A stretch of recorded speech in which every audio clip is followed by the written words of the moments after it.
Bonjour toi. Oui toi.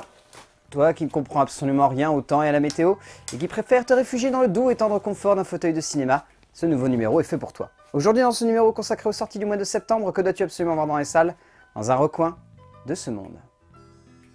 Le cinéma d'animation japonais n'a plus besoin de montrer sa suprématie. Il est un des seuls cinémas du monde entier à être capable d'être mature et âpre comme l'âge adulte, mais également tendre et innocent comme l'enfance, chose rare et de plus en plus compliquée à rassembler au cœur d'une seule œuvre de 7e art. Tsunao Takabushi, dont il s'agit du premier film à sortir sur les écrans français, adaptation d'un manga extrêmement réputé au pays du soleil levant, offre là un métrage d'une grandeur et d'une justesse folle. Le genre de film qui marque de manière juste et claire le spectateur pour un instant de cinéma complètement hallucinant et émouvant. Il y a des films devant lesquels on a du mal à poser des mots, des métrages qui s'ancrent tellement dans un ressenti profond que les mots ne suffisent pas pour exprimer ce que l'on ressent devant une œuvre et les émotions qu'elle dégage. C'est clairement le cas du film de Takabushi, qui, de tout son long, s'impose comme une œuvre importante pour l'année cinématographique 2017.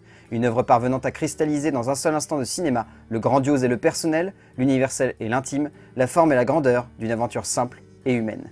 Le cinéaste japonais, bien au-delà de réussir à livrer une œuvre saisissante de puissance et de maestria visuelle, le graphisme et l'ingéniosité du détail que développe le film, parvenant à cristalliser encore plus cette fameuse émotion évoquée plus haut, réussit surtout à faire de son œuvre une forme de mémorial fascinant sur l'intimité d'un conflit qui ravagea non seulement le cœur du Japon, mais également sa chair. Une chair qui restera longtemps après le passage de ces fameuses bombes, meurtrie par une guerre qu'elle n'aura jamais vraiment souhaitée, ou en tout cas, que le peuple n'aura jamais vraiment su cerner et comprendre de manière claire. Takabushi nous montre cela par le biais d'un récit intime, centré sur une jeune femme qui n'a jamais vraiment souhaité être mariée, qui n'a jamais vraiment souhaité délaisser sa famille, qui n'a jamais vraiment souhaité voir ses proches partir pour la guerre, qui finalement représente ce que n'a jamais vraiment souhaité le Japon, se voir imposer des choix qui auraient demandé un peu de réflexion.